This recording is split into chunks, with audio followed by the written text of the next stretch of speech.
طف باقي 10 دقيقة المباراة ناقصنا لاعب. دقيقة عندي لك لاعب في التيت. يا اخوي لاعب طول. هذا هو جاء الكابتن ماجد نجم الملعب. هذا لعب. ما يغرك شكله، جربه فاول فاول. خير وين رايحين؟ حبيبي نبغى ندخل نتزلج. يا ابوي عوايد راح تزلج بيتكم. امشي مدح على جو.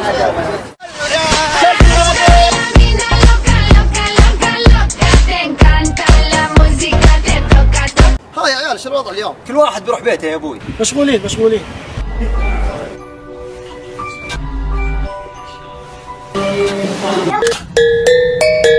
انتم هنا؟ متى نفتك من ذا الزحمة؟ شبك لبيك المارد بين يديك. آمر وش ابي يعني زحمة وحر فكنا منها يا اخي.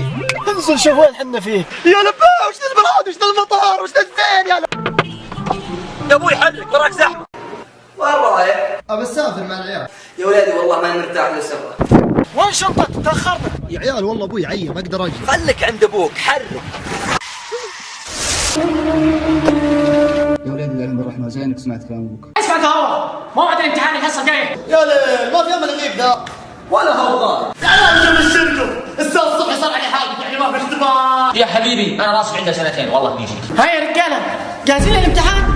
قايل لكم بس ما تسمعون. بخصوص فانزاتي اللي يسالوني ملابسي وين اشتري، طبعا ملابسي كلها ماركات عالمية. كم اخر هذا؟ يا شيخ ناقص 1 ريال ما في فايدة. يا شيخ سوي ديسكاونت. يا أخي ما في.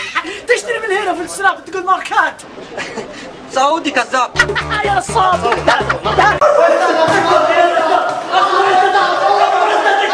والله اللي ما يحفظ جدول الضرب مصيره زيهم.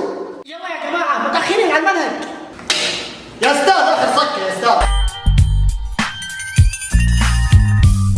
والله يابا في امان الله. ابوي هذول نخاف منهم. صادق الوجه الله. هذا اللي طلعته. وهذا صك الجنة. الله اكبر. محمد ولد عمي. عبد الله يجرك شهيد باذن الله. ما تسمع الاذان؟ انقلع صلي انت وياه. سلام احنا نصلي. انقلع.